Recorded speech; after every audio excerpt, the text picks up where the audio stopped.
by alone inside. He's got the breakaway with the touch to the right. Goal! Everything you wanted from this debut. It's Brandon by. Taking a shot with the left. Goal! Isaac Frank from 25 yards out. The equalizer. Will Kidd with the touch of the goal. It's a go-ahead goal. Minneapolis City. This is the People's Pitch Podcast, the official podcast of your Minneapolis City Soccer Club, brought to you by Summit Brewing Company. Grab your masks and slap my ass. This is the People's Pitch Podcast, the official podcast of Minneapolis City SC. As always, I'm your host, Nate, joined by my illustrious co-host, John Bisworm. John, how many liquor store runs have you had to make in the last 2 weeks? If you count cost, to 3. So I go once a week, I'd say. There was last week, I did go twice in 1 week because I didn't realize that we were out of Old Granddad and I needed it for what we're going to talk about later today. I needed it. And Old Granddad needed to fuel the vehicle in what we jumped into last week. So yeah, I'm up to about 3, okay. Last 2 weeks. Nice. Just before we started recording, professed my weird love for Bud Light Seltzer. I just, for some reason, these fucking things, they hooked me. I love them. And I'm not afraid to say it. Party water. There it is. So things have hit a grinding halt in the sports world. Unless you live under a rock, there's really nothing going on these days. But we are still trying to stay relevant, Nate. So there are a few things that we actually can talk about this week. You and I dove into the absurd world of calling play-by-play for an eSports match, hence the need for Old Granddad. So we'll talk about what that is and how that went. And then speaking of the eCup, we will have the man himself on, not only to do a proper interview, because we've actually been trying to get him on the show for quite some time, but to do an introduction since he's played with us for a full year. But now we have this other angle to talk to him about. And that person is Jonah Garcia. He'll be joining us to chat this week. So, Nate, shall we? We shall. Like you said, John, last week we were asked and, had to put our minds together to figure out, what is our plan of attack? How do we pull off a city-focused podcast that engages fans while all the real soccer is paused?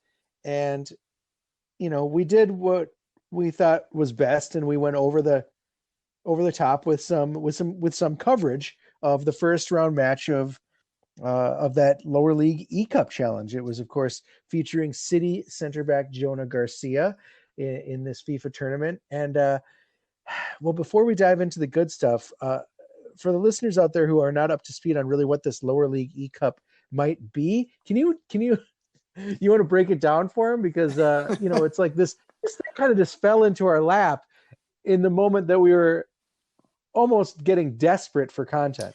Right. And it was kind of like the Charlie Brown what are we going to do? And then all of a sudden it was like, hey, we're going to be in this lower league eCup. And why don't you guys do play-by-play for it and do a pregame show? And we kind of just basically said, screw it. We're going to do the exact same thing we would do at a normal broadcast.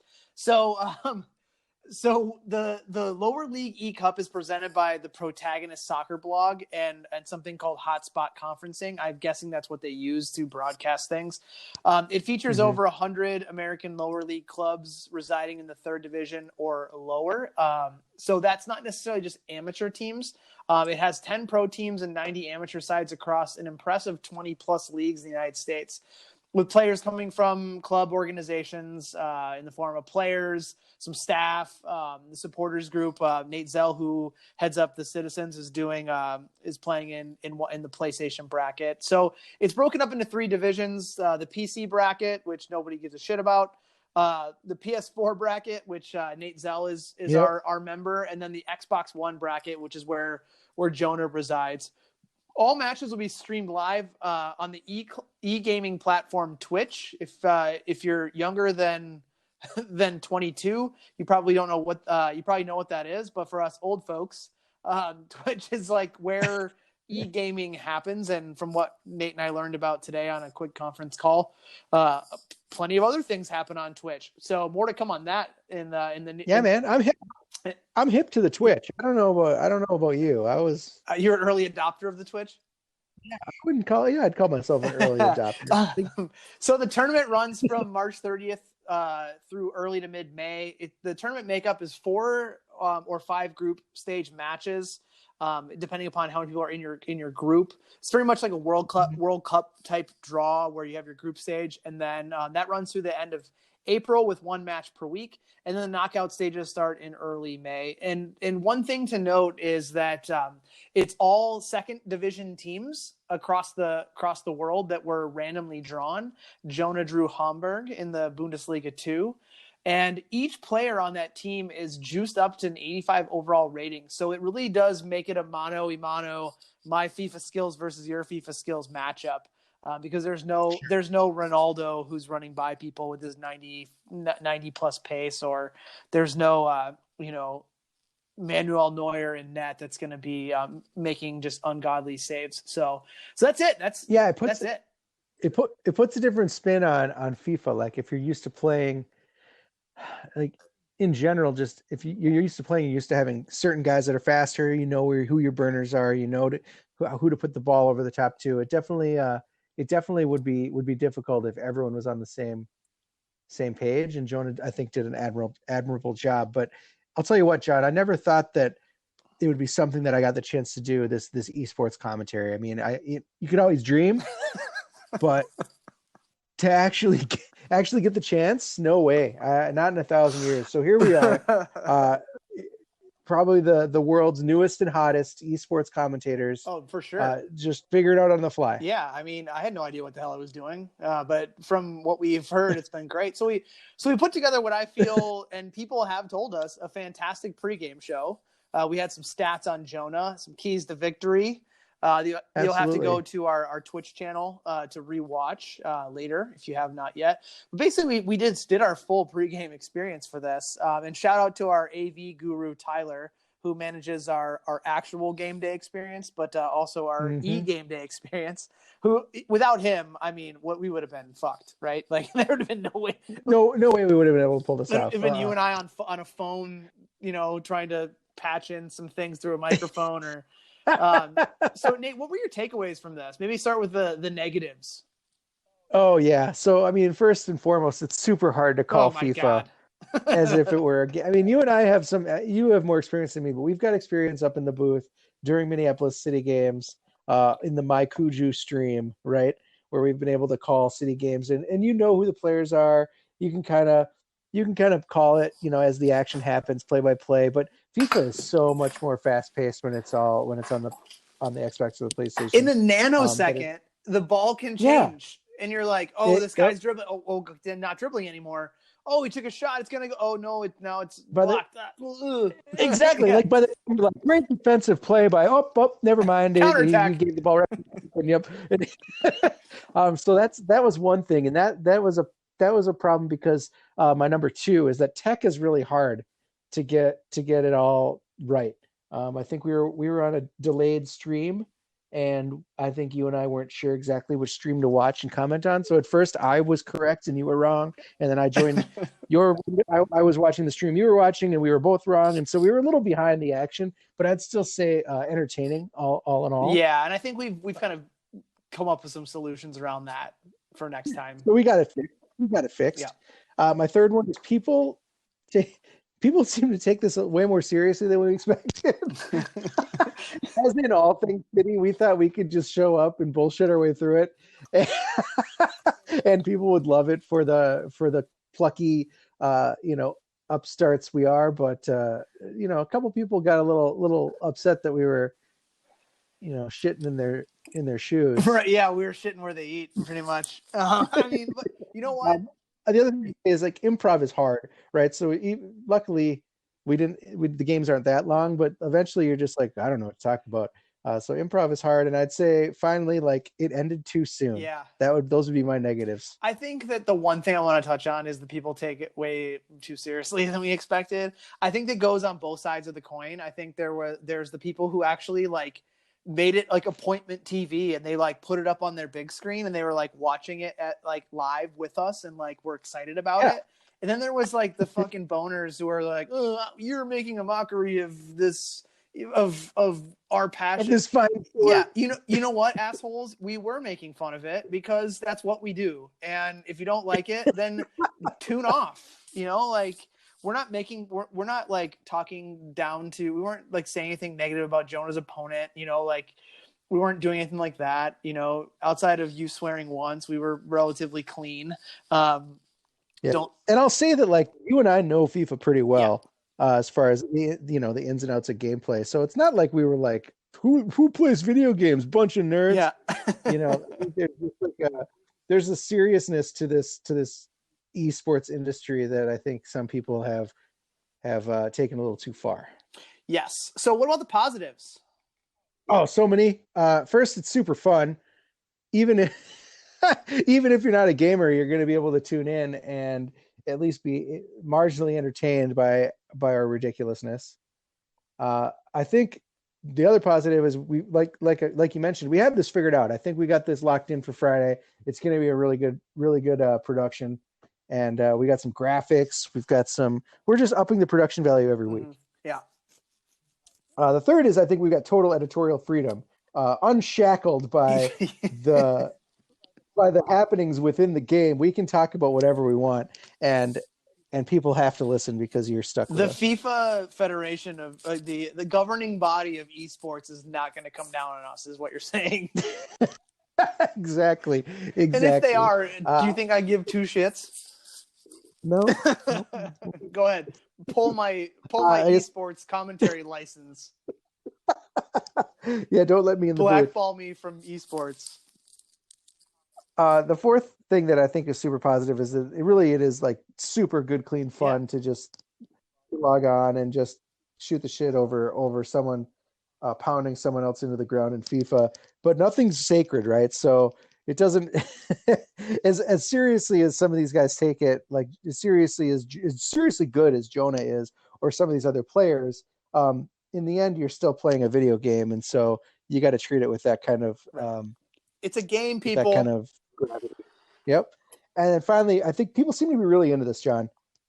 Yeah. Like we got, like you said, a lot of good responses, a lot of people watching, people commenting on our live stream, people texting you, texting me, which was a surprise. I thought it'd be like tune in for, and Jonah's mom will be on Twitch watching him play. Well, here's one thing that I took away from it, from a positive perspective, was that like the people who were mentioning it to me were like some of my friends. Just like I randomly sent to them, I was like, hey, like we get together every year when I go back home, and we play a FIFA tournament every year, and I just sent them a link. It was like, hey, check this out, like you're not doing anything, so watch this and tell me what you think. And by the end of it, they were like, I really wish it was longer, like next time can you get the guy on to talk about the game, like. And I think we took it over the top the way we do everything, but I think it was really what people needed. You know what I mean? We talked about sports being an outlet for people in like hard times, and we know that like real sports can't happen, but all joking aside, like this got people excited again about us and our brand, and it's only up from here. And now we do what we typically do. we take the learnings back, and we get after making the adjustments. But I think the match itself, Jonah played someone from the MPSL side and our friends of the show, Little Rock Rangers, and it was clear that Jonah can roll on the sticks, man. He scored 4 minutes into the game, not really letting off the gas. But in my opinion, Nate, I think he wasn't pulling out all the stops, which I think is smart for a first group match. You don't want to tip all your skills in the first match, but I do think we saw some flashes of things to come when he gets to the second half of the table. Yeah, it's hard to say, but especially in this game, John, when you find something that works, you stick with it. And so since he was up early and never really in danger, I don't think he needed to turn his game up a notch at all. Interesting if when he has near the end. Yeah, like near the end, he started to try and pull off some flair, but for the most part, he just moved that ball his way and he stayed in control. And maybe he was saving the flashy stuff for the end, but ultimately, or for the end of the game, but ultimately and unfortunately, as I mentioned, we didn't really make it the full 90. No, we did not. The new phrase that was trending on Saturday was rage quit. I would say in certain circles, rage quit was trending in Minneapolis. So midway through the second half, the score was 5-0. It seemed as if, there was a glitch in the game, Nate, and the stream froze. But nay, my friends. Actually, Nate, it was what folks call the rage quit.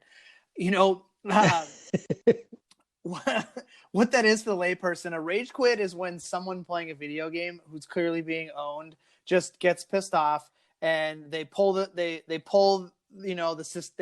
the system off, they remove the controller, they drop the stream, whatever it might be. But from what I've heard, and we'll have to confirm this with Jonah, it was less of a rage quit and more of a bending of the knee, giving Jonah the game. So I don't want to pigeonhole Little Rock into a bunch of rage quitters, but we're definitely going to have to check and see if I haven't looked at the standings, if he gets the full points he deserves coming out of that. But Nate, should this be a disqualifiable offense and maybe like an automatic red card where you get like negative point deductions for that type of thing? I don't know. I feel like you're playing by the rules of any online game, right? And when you play a FIFA Ultimate Team, there's going to be those games where you go down 7-0 and you're just like, God damn, and you just hit start and quit out. Whatever, it doesn't hurt. You're not playing against a real person in your own world. So why they still bother? win. Why bother wasting theirs? They still win, exactly. Why bother wasting your time in theirs? Unfortunately, in this case, you were part of a larger entertainment complex here, sir, from Little Rock. So it would have been nice to give the people a little longer on the to give them a chance to see the full, to the full fruition of what they came to see. But, we'll give it to you. I don't think it's disqualifiable. I don't think we're going to get a rage quit this week. I don't think so, because his next opponent is DeKalb County. So if you're interested in checking out this week's match or anything else, that's any of the other matches that are happening until we're out of this coronavirus jail, you can do that. You just got to head over to Twitch, to our Twitch channel at twitch.tv/Minneapolis City SC. No, MPLS. So right MPLS there, City SC. MPLS City SC. It's just like second nature. Yep. But anyway, so that's our Twitch channel, and that's where we're going to have all of our videos as this tournament goes on. Otherwise, the lower league eCup has its own Twitch channel. It's Twitch. Search in Twitch for lower league eCup. You can see any of those matches and tune into the live ones as they happen. Jonah's next match this Friday at 7:30 Central against DeKalb County United. Now they are in first place in the group because they whomped their opponent 14-2. Didn't rage quit. 14-1. Took his lumps. I like the guy. Yep, took his lumps. Whoever he was, someone from Susquehanna County, or what was it? Where are they from? Anyway, but you can join us starting at 7:15, John, with the pregame coverage. 7:15 pregame. Yep. So we encourage you guys all to visit twitch.tv/MPLS this Friday, April 10th at 7:15. With this dynamic duo, we'll take you into Jonah Garcia in Minneapolis City versus someone in DeKalb County with DeKalb County. I would really recommend, if you have not yet gone and watched at least the pregame, go on to twitch.tv/MPLS and watch at least the pregame. You'll have a pretty good idea how this thing's going to work. Yeah, I think that someone did say that our pregame was even longer than the actual game, so definitely check out the beginning half. It's something to watch, and we look forward to connecting with people. So please check it out. If you know some gamers out there that like FIFA and like over the top forced comedy, you can send them our link. Right on, man. His name has been thrown around a lot lately because of this eCup that we've been speaking about, but that is not the only thing that he does for us. And we really wanted to get him on the show after his first full year with the club, and we are pleased to welcome to the show finally City center back and eSports star Jonah Garcia. Jonah, are your fingers healthy for this week's match? I'm good to go, 100% here. Do you have like a regime? Do you like do an Epsom salt soak or anything? No. I mean, I play a lot of games in the week, but that's about it. just full on work. Just Yeah. all grinding business. all the time. So since this is the first time we've had you on the show, we wanted to introduce you a little bit to the folks that maybe just casually watch you play or don't know you at all. So you featured in 13 games for us, Yep. a little over almost 1,200 minutes, 1 yellow card, and 1 goal, which I believe was your first ever game and a game winner in your first competitive match list. That's correct, Yeah, right? yeah. Definitely couldn't have asked for a better debut than that. Right, yeah. And then it pretty much cemented you into like literally an every minute starter since then. So you played your way into the club for sure and haven't really looked back. But walk us back a little bit and give us a look into, where you came from, what your soccer background has been before you joined up with City as an open trialist, which is another great storyline that you came to us through our open tryout process. Yeah, definitely. How far back do you want me to go here? As far back as you want, man. All right. It's like I believe you're from Egan. Yeah. So I graduated from Egan High School. So how about we start there? Sure. Yeah, so graduated from Egan High School. I got recruited by your good friend Mooney to play at UW Superior. So up by Duluth, I played 4 years of Division III college soccer there. Absolutely enjoyed my time there. It was an excellent experience. In between my junior and senior year would have been my first summer or first season in the NPSL. I played a half season with the Minnesota Twin Stars. That was probably the best part of your life. Yeah, right there. best 1 month of my life. It lasted a long time. Yeah. Good footballers, but I just, didn't agree with everything that was going on. But besides the fact, went back my senior year to UW Superior. Great season there. Actually went to the national tournament, NCAA tournament, for the very first time, which was huge for the program. We actually played against St. Thomas. So the Olivers, Shea, a lot of our guys at City in that first round of the national tournament. They were actually ranked number 2 in the nation at the time. So we were definitely the underdogs there. Lost 4-3. So that was the end of my college career, but I definitely enjoyed all 4. After graduating that senior year, or that final year, I went to VSLT, so Viejos Son Los Trapos, for a short half season as well. But this one wasn't because I didn't like the team. I just nearly broke my ankle, so I was out the rest of the season. But I was there when City beat us 5-0. Definitely remember that one. Sure you guys remember that too. And then Yep, definitely remember that. Yeah, after that, I didn't play too much soccer for that fall year. Would that have been 2018 is when I came on board, John?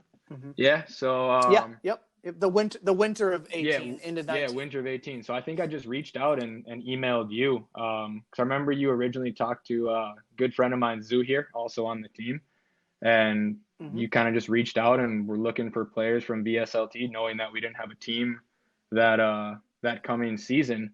And I just reached out and you said, yeah, come to the open trials and we'll see what we can do for you. So I showed up to that first day and right away you straight up told me and the other center back that were trying out from VSLT, he said, it's one or the other between you two. So you're like, all right, oh shit, this guy means business. Sorry for swearing, by the way. I don't know if that's allowed or not. But No, this is literally like the safest space to say. Yeah, we were right away. We're like, all right, this guy means business. Like this is gonna be serious. So 4 trial sessions in, and I'm grateful. You guys chose me to be a part of the team, so I signed the agreement and started training with you guys from there. And I was definitely like 3rd or 4th string center back at the time, but I kind of just put my head down and worked for it. And here we are now. So real quickly, I think you glossed over the fact that you were a two-time first team All UMAC selection at Superior. You don't want to forget that. You got to drop. I played. Okay. Yeah, sell yourself, man. Yeah. You guys said the eSports thing was getting to my head prior to getting on, so I didn't want to, talk myself up even more. Yep. Yeah. So is it true that Joe Mooney's just a terrible coach to play for? That's what I've heard. I don't know if that's true. No, he's an excellent guy. Yeah, he's like he's definitely one of the good ones out there. I just had to drop that in there. But I think that one thing I want to mention too is like, you talked about the open trial a little bit, and we might talk about that a little bit here in a second. But like that's kind of a look. We haven't really had anyone on that we've talked extensively about the open trial process who's made the team. And that's how it goes. Like and people think of it like the open trialists come, they show up, they might get a t-shirt, and then like we don't select anybody. Right. And we have selected someone every single year. But it is that serious where like in that instance, like my honest opinion was like, hey, you two guys, like I'm not going to sugarcoat it for you. We need one center back and there's two of you, and like, just go out there and show us why we need to select you. And that's how it goes. Right. Like that, right. It's pretty city the way we do things. Like we're very transparent with what we need, but we give people the opportunity to take it if they want. And I'd much rather have it that way, Yeah, for real. Absolutely. So Jonah, you said you played at UW Superior, and that means you're familiar with a couple city players already, most notably Matt Elder. Yeah. Did that make the transition to playing for Minneapolis City easier?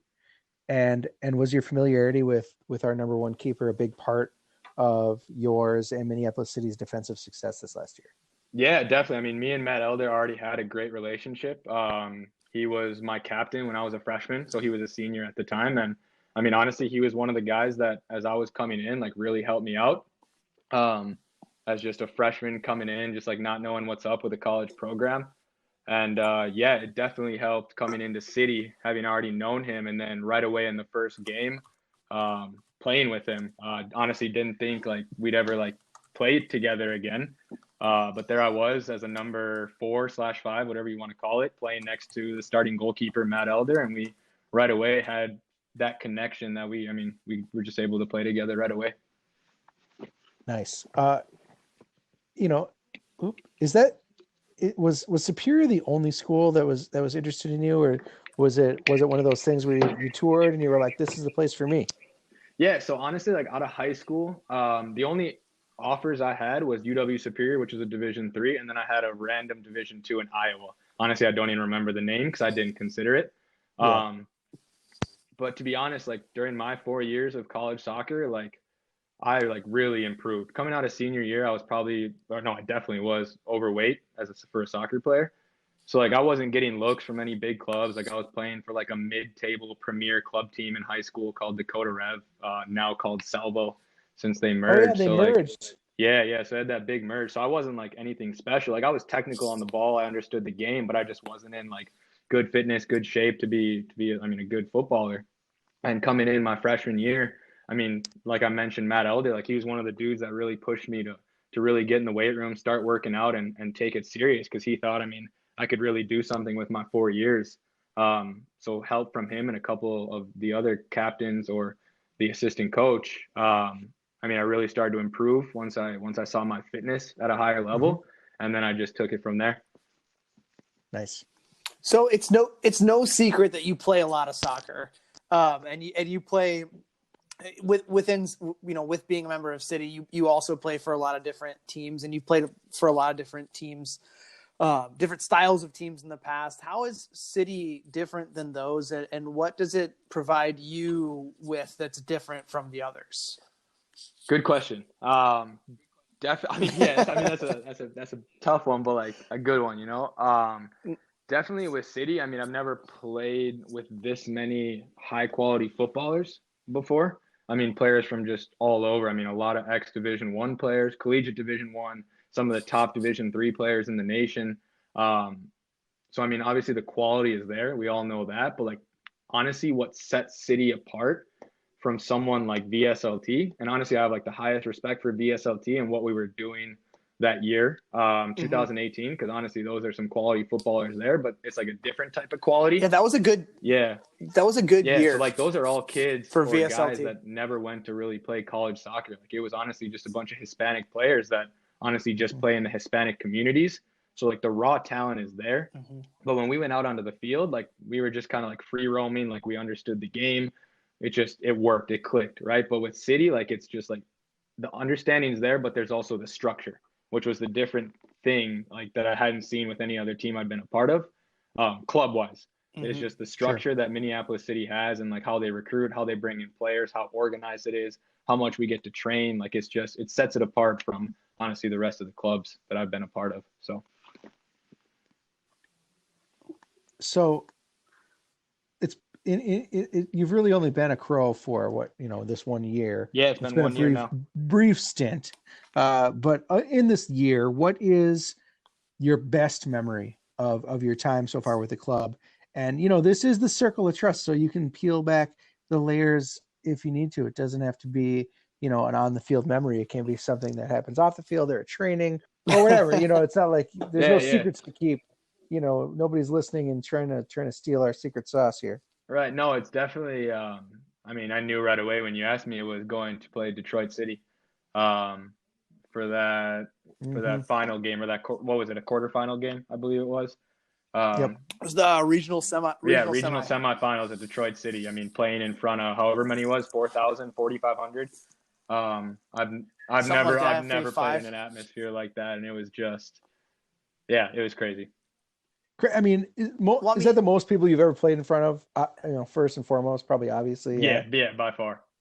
And then is it obviously the weirdest, like most insane atmosphere too, when it comes, even if it was just 5 people popping smoke like madmen, like it's still like, holy shit, these people are all in. Yeah, like I try and explain my experience that day with that game, and it's like at times it's like part of it was just like a blur, like so much was going on, and it's like I've heard it in earlier podcasts, or we've talked about it with teammates, and it's like the first like 5-10 minutes, or like walking out onto that pitch, it's just like your heart's beating, like it's like you're going crazy, like for that first, like, but then you obviously have to settle in, and obviously that day I think we did the best we could with what we had, given the circumstances. But like a good example of the experience that I had with it, like they scored the second goal, the penalty, that definitely was a pretty shit call, but they started popping the smoke, and I looked over at Hines, correct? He was playing left back, and I was like, I can't see him. Like, I don't know like where my left back is. Like there was so much smoke covering him that I was like, I can't even play the ball on the left side of the pitch.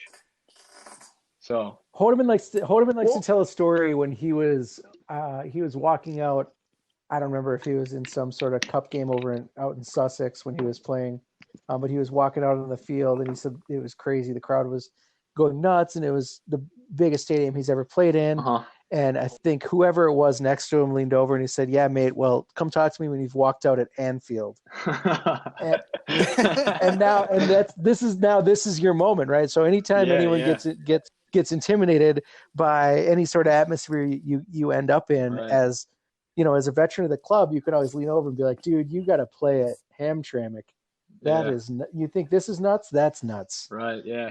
Well, I was kind of part of the on-field coaching staff that day, and I don't know if you remember not to like toot my own horn here, but I've played in front of large crowds before, pretty hostile environments in my past, and I took the back St. Pauli.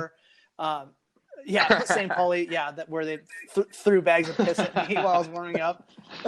Which again, still to this day, I don't know if they brought the piss in or they brought the bag in and pissed in. You got to bring the bag in and piss in it. Who knows, man? Those people are weird. Was it hot piss? But, it doesn't matter what the temperature was, Dave. It was piss. Okay. But remember when we were kind of doing some shadow play, and I specifically told you guys get used to it now, because there's no way you're going to hear each other. That was a big piece to it.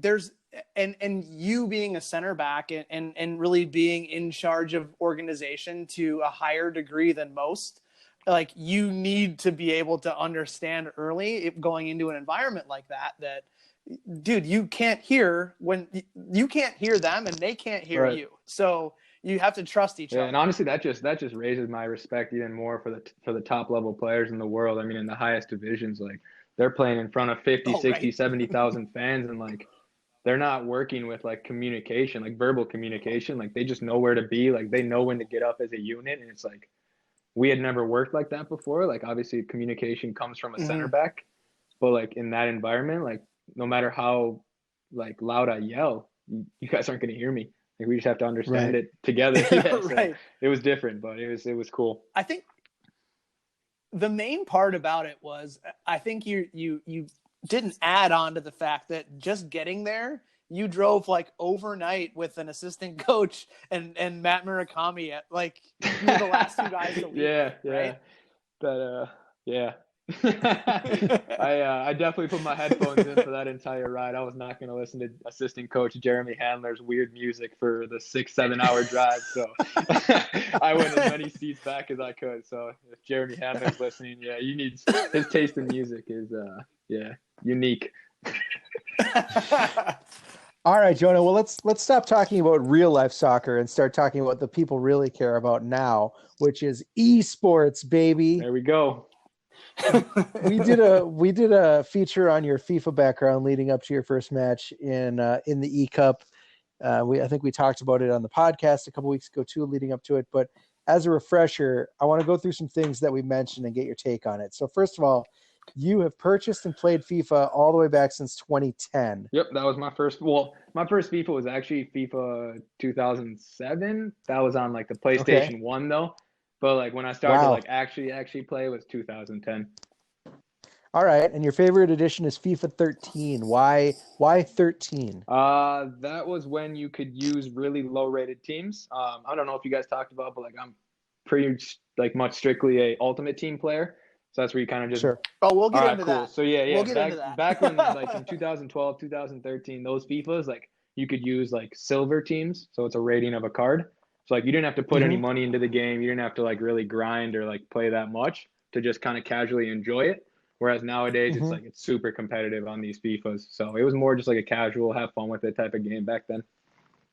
Yeah. Okay. So your FIFA Online or your FUT claim to fame, you finished in the top 100 in all of the Americas in the Winter League. Yeah, First of all, is it truly all the Americas? Yeah, so that and one, what is that? the American region consists of the United States, and it's the weekend league. So it's it wasn't the America. No, it was America. Yeah, that's what it Americas. says on our leaderboard. So I just got to make it sound nice, Oh, got it. Yeah, so it's a weekend league. I think I sent you guys Winter League on accident when I was explaining like kind of the stuff, but it's like every weekend in FIFA Ultimate Team you play. You have 30 games to play as many games as you can. The more wins you get, the better rewards you get, and the higher you are ranked in your nation, and then eventually worldwide. So actually, Max Stegwart, our starting center mid at City, also plays the weekend league pretty religiously. To be honest, he's a much better FIFA player than I am. So he is. Yeah, but he's PS4. So he's like consistently finishing on like 26, 27, or 28 wins out of 30 on a given weekend. No way. And I'm like consistently finishing on like 24, 25. And to get top 100 in the nation, you have to finish at 25, depending on the weekend, and to finish top 100 in the world, which I don't think he's done yet, but he'll definitely beat me to it. You have to get 28 or above. So yeah, you can only lose once. Yeah, probably. exactly. Like, yeah, it's crazy. It's like people take it like super serious. Like they drop a lot of money into it. But sorry, John, you said you were going to get into Ultimate Team eventually, but yeah, we will get into that. But that's crazy, man. I didn't know that's how the rankings work now. Yeah. That it's all based off, because it used to just be based off of online tournament play and not the Ultimate Team. Interesting. All Ultimate Team. Man. Yeah, that's where they put all their money into. EA, the developers of the game, or the creators of the game. So we talked about this, John, a couple times whenever we do our yearly like FIFA release segment, which we do, Jonah, because John and I are both also FIFA players, but we're both career mode dudes. That like for a while I was lamenting that FIFA was, or the EA was, neglecting the career mode in favor of Ultimate Team, because obviously the money and the growth 100%. and the publicity and all that is in Ultimate Team, right? Like, so why would you ever upgrade a mode of the game that wasn't giving you any sort of ROI? But they did a little bit this year, I think, so that's nice. They threw us a bone. But obviously the growth in FIFA is going to be in Ultimate Yeah, because that's Team where they here make on all their money. out. Right. Jonah, did you know that I was a beta tester for FIFA for like almost 10 years? Really? And then he grew Yeah, up. then you grew up. Dang, Hello? should You guys still yeah, there? I'm still Yeah. here. We hear you. Yeah. So I had the opportunity in my advertising world that I worked in to do some in-game advertising with EA for a client that I had, and I bugged that account rep at EA, this poor girl, like weekly, like, get me on the beta test list. Get me on the beta test list. Look, I'm ranked in these tournaments in this version of FIFA, like, and finally she just broke down. And so up until last year, I was testing the game. You should definitely try and hook me up with that gig. Well, here's the thing. Once I had one kid, it was really Right. tough. Once I had two kids, it was impossible because I had to log so many hours into it. And you're truly testing from like just black and white figures and like working on game mechanics to like testing menus. And then the last 3 seasons that I did it, they gave you like a task each week and you had to like just do that. And like literally one of my tasks was like to go through menus, and I was like, fuck this, I just want to play. Which is why you signed up for it, I'm sure. Yeah. Right. I'm like, I don't want to be like testing like user interface design and shit, even though that's what I do for a living. But yeah. So I like a lot of that, like I never was given any of the testing pieces for the Ultimate Team. So that's why I don't know a ton about it. But anyways, there's a couple quick questions, but then we'll get into Ultimate Team. Yeah. So you prefer your play style is maybe described as an all-out attack play style. You hit on the counter. You play. John and I like to say you play less like a soccer player and more like how a gamer like a nerd. play, Yeah. right? You exploit those weaknesses. You exploit the AI, but you also are a big skill move guy who really rocks on that stick, right? You do the 1v1 moves. You do all the rainbows and stuff. On occasion, you build out the back. I think you relied on that last week a little bit more than you probably would otherwise against a different player. But why choose that attack style, or why choose that play style? I mean, especially in this year's FIFA, it's a really defensive game. So a lot of players you'll come up against, like, they reward players for just kind of dropping back and sitting back. So like if you don't build up quickly and really try and counterattack, like they're going to get 10 guys behind the ball, which is a thing you see a lot in this FIFA. So like if you're one of the players that'll go quick, and I mean, you're risking losing the ball right away, but if you can successfully go quick, go to goal and try and score one before they get to 10 players behind the ball, because there's a tactic this year called drop back. And you can set your depth so your players can honestly just park the bus and sit around the 18, when then it becomes like pretty much impossible to score. So as soon as I win the ball in my half, I mean, I'm trying to go right away. So that's a main reason why, I mean, I choose to play that style this FIFA. All right. So we mentioned you're strictly an Ultimate Team mode player. You pay real money to make your team better. Yeah.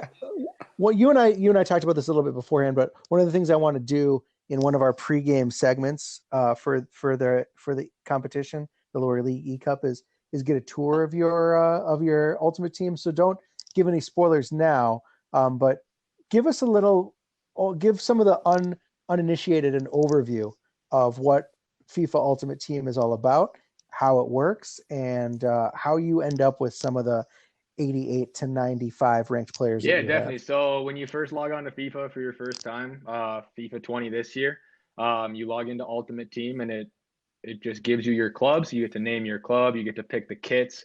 So really it's your club. Like right now I'm rocking like, what's the name of your club? FC Crescencio. Crescencio is my middle name. So that's been my foot name for like the longest time. So that's my club name. So you just pick your kits, you pick your crest, you just kind of personalize it to your club. And then you're actually working towards just building your ultimate team. Ideally, you have 11 players on like a kind of like a sheet on your TV, and you're putting cards into positions. It's tough to explain over just this. Like obviously it's better like showing it, but like you're picking the players you like in real life, the top rated players, and FIFA gives like informed type players per week depending on how they're doing in real life. and you just build your team as you go. Like right now I'm rocking like a half Brazilian, half La Liga team. I won't say any more than that, not to spoil anything, but like just to give you an example, just because I really like Brazilian football and I really like La Liga. So I'm kind of mixing in some players there.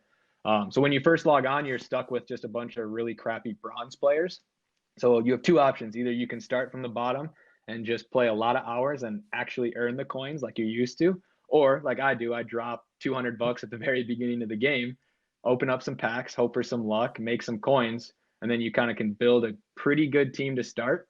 And then from there, you just grind, like I was talking about earlier, the weekend league where you play for rewards, coins, packs in game, and then you're rewarded depending on how well you do per weekend. So I initially spend like $100, $200 at the beginning, and then after that, I'm all set, and I can kind of just play the game and build my team up from there. But I definitely don't like playing with the bronze team that they start you with. So. No, you wouldn't do. No, what? No, That's I don't want to earn it for a player.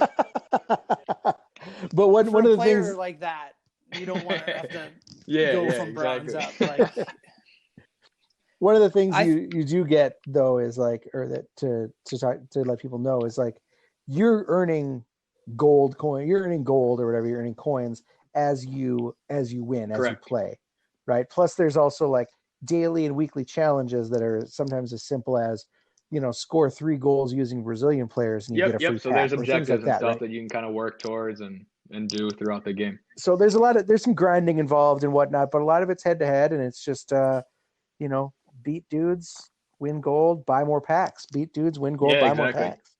I think you need to change your team name in 2021 to Crosentia. Dang. Just gonna throw that. Just gonna throw that out there. That's throw that yeah. out there. So, I mean, I just you just put two things together. We can check up on that one. Yeah. So you're in this lower league eCup. We've talked about it a bunch of times. Is this your first like public facing competition that you've ever played in FIFA? Like you haven't like snuck out on a weekend to some like weird town and played like for nope. cash? Other than just with my buddies in college, but I mean technically that's illegal at NCAA, I think. But whatever. I don't know if you're allowed to bet on anything, but just a little FIFA tournament here and there with just with the team.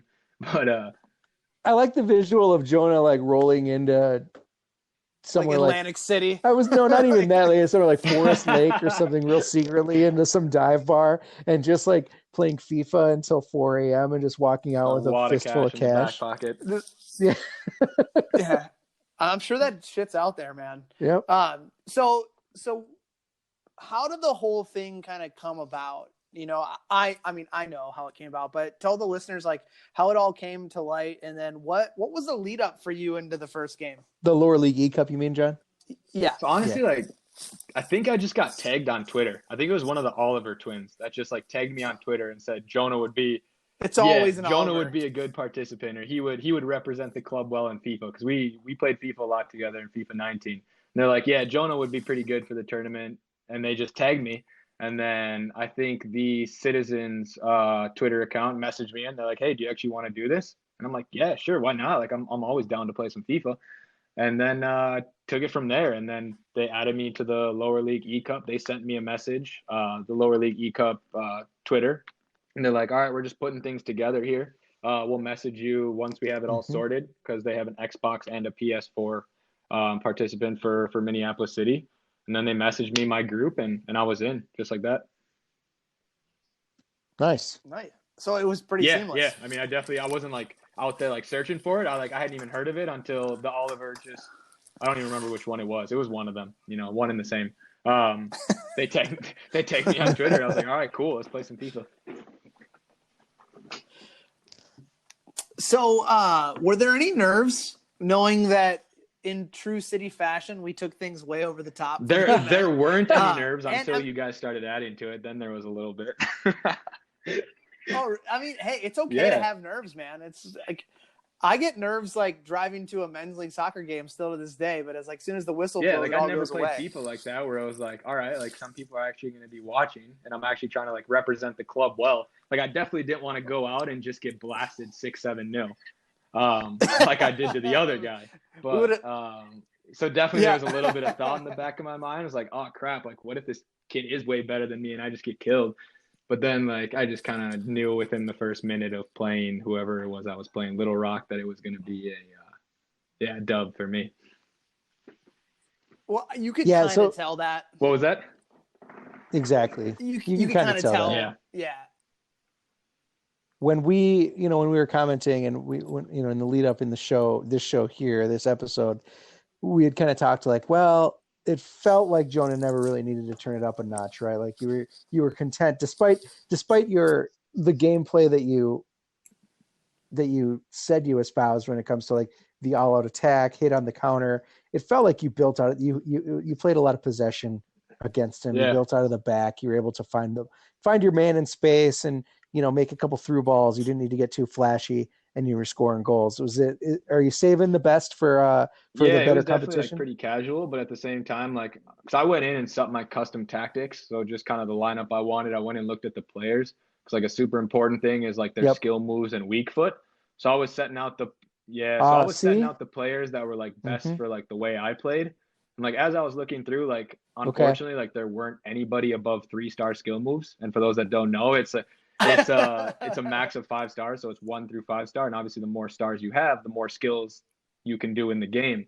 And I didn't have anybody above 3-star skills. So I'm pretty limited on what I can do. So like one that I was doing a lot it's called the drag back. So it's a pretty basic skill move. You just pull it back in a direction you want to go and you exit out the other. You can do that with 3 stars, but I didn't have any guys that could do anything more than that, which is why I then resorted to playing a little bit more possession and more just kind of like 1-2 football rather than dribbles. But I did try a couple flick ups here and there when I could, but that's probably the most I could do with it. So even though they And that's an interesting. Even though go they ahead, juice John. the players up to 85, that doesn't increase any of the skill capabilities. Nope, skill moves and weak foot stay true to what they actually are on the game. Oh, Yeah. okay. So that's an interesting point of Yep. differentiation, right? Like that was something we were talking about in the lead up to the game. Is like everyone's 85, your speed's the same, your shooting's the same, whatever, yada yada yada. Like how do you really beat a guy, right? And it had to have been ball movement and finding guys in space, but you had an angle and you just Yeah, couldn't work exactly. it. So I could just kind of had to switch it up. And like, Are you stuck with Hanover for Hamburg. the whole Hamburg. with your team for the whole tournament now? yeah, that's Hamburg, my yeah. team for the whole tournament. That's weak. Yeah. So the attacking 4 have good weak foots. So that's this kind of the same scale, 1 to 5 star on their weak foot. So their non-preferred foot. And obviously the higher star it is, the more comfortable they are on their weaker foot. So if they have 5 star, they hit the ball with their right, the same as they hit the ball with their left. And I actually have 2 5-star weak foot players on the team. So that helps a lot. Yeah. So it's super unpredictable. It helps a lot in FIFA, just being able to hit it on either foot. Whereas if you have a 2-star weak foot, like you try and take a shot and he's shanking it to the corner flag. Now I know we picked the right guy. Sure. For this. Like I knew you were good at FIFA, but like, Mhm. I'm wondering if other clubs are thinking about that. You can go Yeah, deep in the game. exactly. Well, Yeah, hopefully now right they now they won't. don't figure it out. Well, Hopefully they're not listening. Jonah, so we have had lots of games on this show over the 4 years or 5 years of the podcast. 4 years probably, huh? But the newest game is one we like to call Ask John Anything. You can ask John 2 questions about anything. Could be soccer related, could be something like which of his kids he loves more, which one of his Oh, no. wives he loves more. I do not have multiple wives. Oh no. I'm just kidding. But if he answers both of the questions honestly, the game is over. Oh, he has really? to So answer I can them really honestly. put you on the spot right? here. Yeah. Yes, but if he pleads the fifth on any question, he has to answer the next one for sure. So, I don't have to tell you, the strategy really is to try to turn the screws right away and then have a even more difficult question in your back pocket. I have 2 very difficult ones. I came up with them right away. No way. Okay, Max got him good, so I'm interested to you hear what now you say. know who the dirt bags are in the club that have questions already ready to go on. Yeah, Yeah, I mean, that's what the thing last week. Who were we talking to? When we were talking to Brandon By last week, he was like, his We're questions like, oh, were what a so nice guy. nice Then and innocent. like Max Stegwart's like just goes right after it. Max is like, how many girls have you boned? All right, I'm ready. Anyway, all right. So Jonah, this is your chance to ask John All right. anything. Let's start with this one. I think it's all right. Like it's not too bad for you to answer. You're an honest guy. Shouting out my two Oliver twins. Which Oliver is your favorite? Well, define favorite. Which one would you rather spend more than 15 minutes with? That's a really good question. I personally have a longer relationship with Justin than I do Tyler. It's not like a one versus the other scenario. I just have I've logged a lot of hours having conversations about soccer with Justin and less with Tyler. But there's no difference to me in like a personality trait that one or the other has that would sway me. It's just that like I've spent a lot of time like watching soccer, whether it's St. Thomas games, recruiting with Justin before he started coaching, or like talking about joining up with City and or just like City stuff in general. So no disrespect to Tyler, I just don't have as many hours in the Tyler Oliver book that I do with Justin. But we love them both. Yeah. Yeah. All right. Next question then, since you answered that one. Let's see if you can come up with it. What is your most embarrassing on the field moment in your football career? Oh, so I've already been asked that. So I'll have to come up with a different one. Unless you have another question that I might. I mean, we can do like off the field. We can do locker room, like something like that, Just for a little context for you, for the last person who asked me this, I straight up studs up tackled a guy in a men's league game when I was 18, and he had a colostomy bag, and I ripped it off, and I almost killed the guy. So that was like that. I've already. Oh no! I had no idea. That's awful. I had no idea. First off, I had no idea. So that was like the worst thing. You said the most embarrassing thing or the worst thing? Most embarrassing. Most embarrassing thing on a soccer field. I gotta think a little bit. Like getting absolutely exposed. Like I don't know, getting subbed off in the 5th minute. I don't know, something. I'm trying to go. It's not that I'm not going to answer the question. I just need a little bit of time to think about it. I mean, I've got a lot of soccer years on me. Yeah.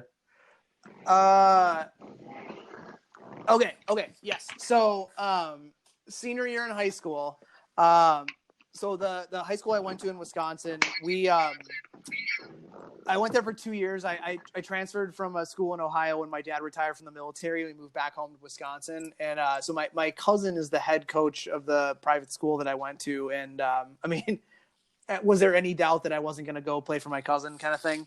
The team we had, we lost 2 games in 2 years, both in the state tournament, both to the exact same team, both on penalties. And not like in penalties, like on a penalty. So it was like, fucking hate these guys, right? It was Marquette High School. It was Marquette Prep High School. I'm sure you might have heard of it being Superior. So first off, fuck those guys. Never gonna get over that. Right out there, yeah. Right. So we're in the lead up to the game, and I'm walking out, it's a state final. I'm walking out and I look to my left and they kind of had you like set up by position based off of the roster. I don't know like why the high school athletic league like did that, but so I look over and I'm like totally matched up with a guy who is like Mr. Soccer.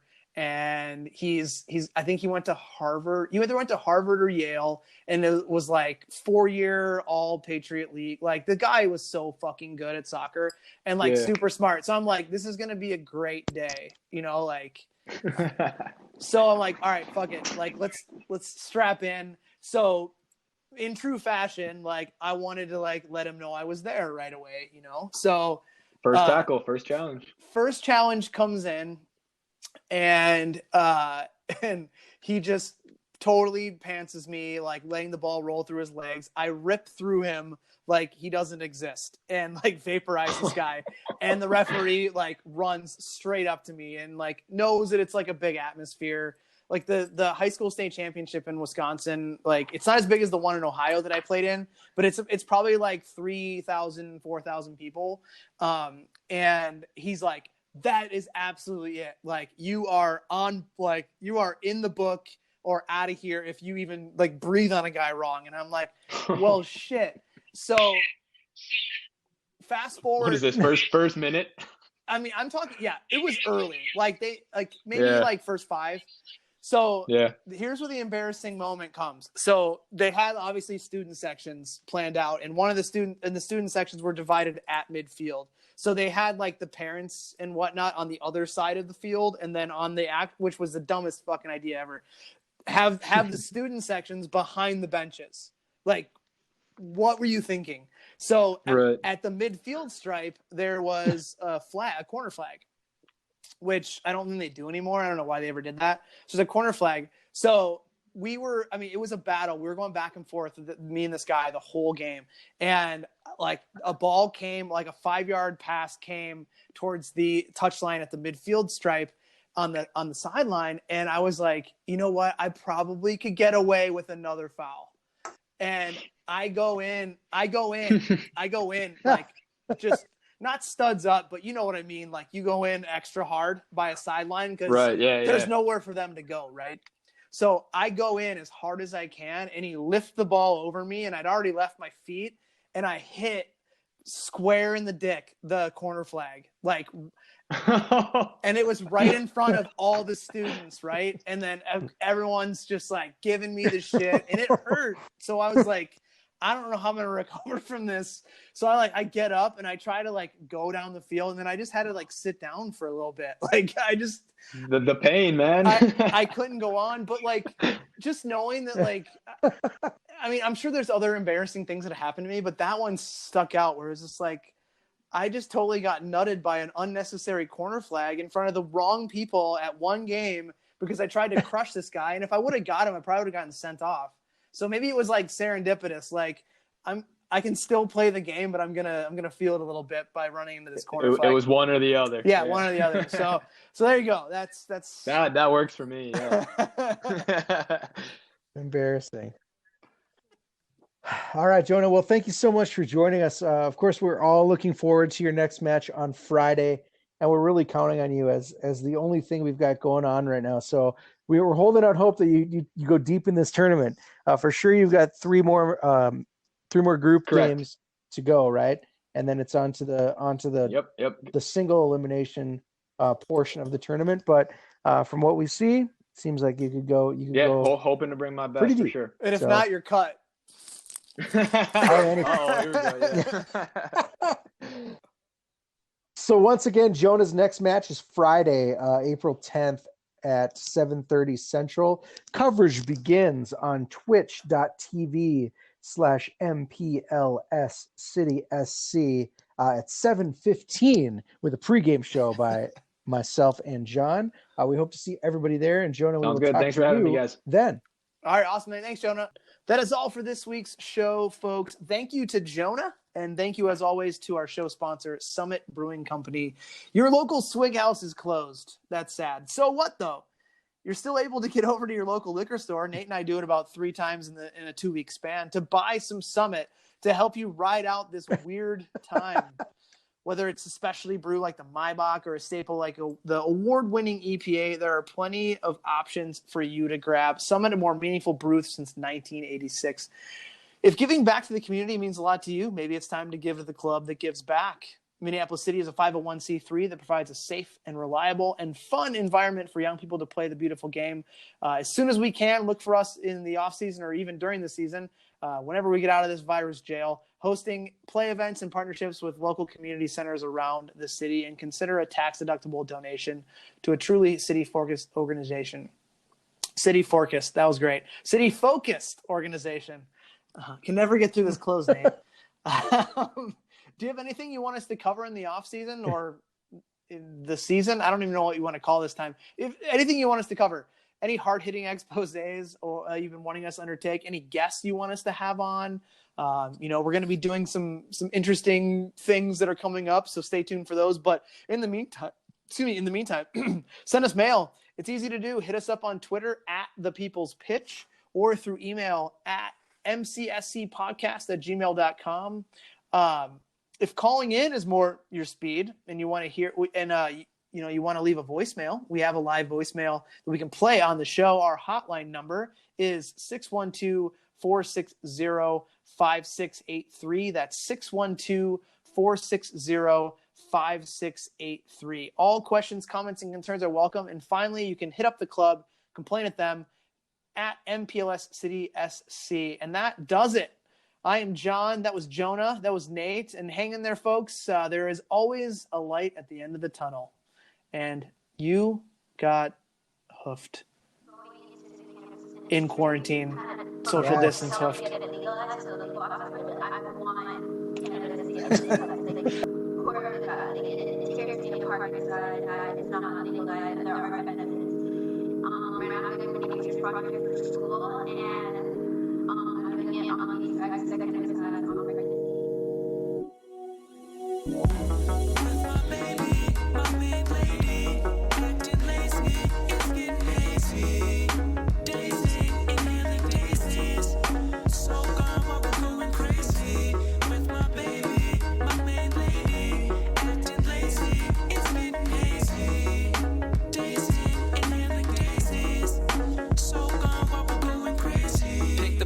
Up, pour a couple cups, then I hit her up, tell her to hustle up. She said, hold up, I only smoke blunts. I'm just blunt, but I'm not trying to front. I said, that's what's up, but baby, just this once, let's have a little fun, see where I'm coming from. So are you down to come? Turn trees to stumps, yeah, come pick me up. But I'm only smoking one, looking like a bachelor. Chuck so spectacular, nearly passed out when she sat up in the passenger. Puffing a pre-roll, extra diameter, high caliber. Shit, the spliff's longer than Excalibur. Venting vernacular, blushing lavender, laughing. Foreshadowing flashbacks, looking back like what happened. Close your eyes, we almost there. My levels up, her eye candy's rare. When I'm with my baby, my main lady, acting lazy, it's getting hazy. Dazing, inhaling daisies. So gone while we're going crazy. With my baby, my main lady, acting lazy, it's getting hazy. Dazing, inhaling daisies. So gone while we're going crazy. Screw the guys, we're going home like Eric Cartman. Hopping out the whip at the crib, still sparking. She pulling down her panties while her brother parking. But I ain't gonna slow her down if darling's starting. Open up the door swiftly, it was starting to pour quickly. Makeup smearing even more, you still look pretty. Aw, really? I said plenty. Smoking sticky strictly till we're stupid silly. Are you ready? Now she don't care how much we smoke no more. Told her I'd do her like daily chores till I'm bored or sore. Outside, outer space, and the outdoors. All aboard, we gon' get more air than Air Jordan stores. Let's imitate insomnia, insomniac insignia, so familiar in plethora. Let's usurp euphoria, pillow talking in secret, word to Victoria and Kid Cudi.